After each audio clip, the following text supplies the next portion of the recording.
ఉద్యమంలో ఉన్నటువంటి మోయిజు తెలంగాణ ఉద్యమంలో చురుగ్గా పాల్గొన్నాడు, కేసులు పెట్టుకున్నాడు, అరెస్టులు అన్నీ అయినటువంటి మోయిజు ఆయన ఏదో స్వయం ఉపాధి పొందుతూ గత 3-4 సంవత్సరాల నుండి ఈ మాతా శిశు సంక్షేమ హాస్పిటల్ ముందల చిన్న హోటల్ పెట్టుకొని చిన్న టిఫిన్ సెంటర్ నడుపుకుంటున్నాడు. అట్లాంటిది నిన్న అంటే సడన్గా ఏదైనా చట్టం ఏం చెప్తా అంటే నీకు ఎలాంటివి ఏమన్నా ప్రభుత్వం కూల్చదలిచినా ఇంకేమైనా చేసినా ఒక నోటీస్ ఇచ్చి మేము ఈ అభివృద్ధి కార్యక్రమం చేస్తున్నాం కాబట్టి మీరు తొలగించాలని ఒక టైం ఇవ్వాలి. ఒక 10 రోజుల 15 రోజులు టైం ఇచ్చేసి అవకాశం ఇవ్వాలి. ఇంకొకటి ఏంటంటే తీసేస్తే అన్నీ కూడా తీసేయాలి. ఇక్కడ ఏర్పాటు చేసుకున్నటువంటి ఈ హాస్పిటల్ చుట్టుపక్కల ఏర్పాటు చేసుకుని అన్నీ కూడా తీసేస్తే ఇది కూడా తీసేయడానికి ఆయన కూడా అబ్జెక్షన్ లేదు. కానీ కేవలం ఒక్కరినే టార్గెట్ చేస్తూ ఆయనకు ఎవరు దిక్కులేరు, మేమేమన్నా చేస్తామనే విధానంతో జేసీని తీసుకొని వచ్చి డైరెక్ట్ ఎలాంటి నోటీసులు ఇవ్వకుండా యాలాల్ ఎంఆర్ఓ గారు ఆయన రేపే రిటైర్మెంట్ ఉందంట, మళ్ళీ ఎందుకు తొందరపడుతున్నాడో ఏందో కానీ ఇలాంటి ఆయనకు చట్టానికి వ్యతిరేకంగా ప్రవర్తిస్తున్నాడు.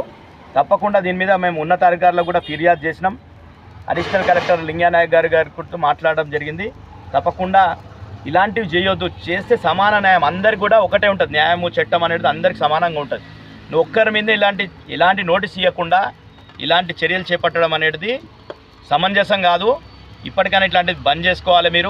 మీరు ఈ ప్రభుత్వంలో చాలా అరాచకాలు చేస్తున్నారు.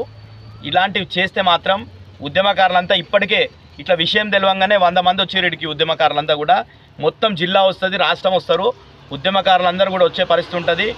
అదేవిధంగా ప్రజాస్వామ్యవాదులందరూ కూడా పేదల పక్షాన మాట్లాడేటటువంటి వాళ్ళందరూ కూడా వస్తారు. కాబట్టి ఇలాంటివి విరమించుకోవాలని చెప్పేసి యాలాల్ తహసీల్దార్ గారికి కోరుతున్నాం. మీరు అదేవిధంగా పోలీసులను పెట్టుకొని వచ్చి పోలీసులతోని ఏమున్నదని మీ దగ్గర ఆర్డర్ ఏమున్నది తీయడానికి? మీకు ఆర్డర్ ఎవరిచ్చారు?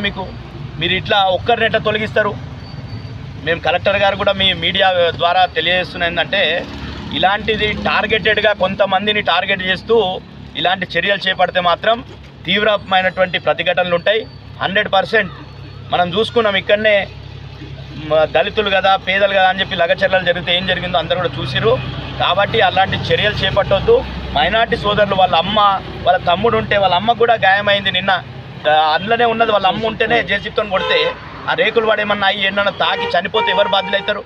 తహసీల్దార్ గారు మీరు రేపు రిటైర్మెంట్ అవుతున్నారు, మీరు బాధ్యత వహిస్తారా? వాళ్ళ అమ్మకి ఏమన్నా అయినా కానీ ప్రాణానికి కానీ ఇంకేమైనా హాని అయితే ఎవరు బాధ్యత వహిస్తారు? కాబట్టి ఇట్లాంటి చర్యలు మానుకోవాలి. లేకపోతే ఇలాంటివి టార్గెటెడ్గా చేస్తే తప్పకుండా భవిష్యత్తులో తీవ్రమైనటువంటి అందరు ఉద్యమకారులు ఉన్నారు. తప్పకుండా తీవ్రమైనటువంటి ప్రతిఘటన చర్యలు ఉంటాయి. మీకు ఇప్పటి నుండి హెచ్చరిక చేస్తున్నాం.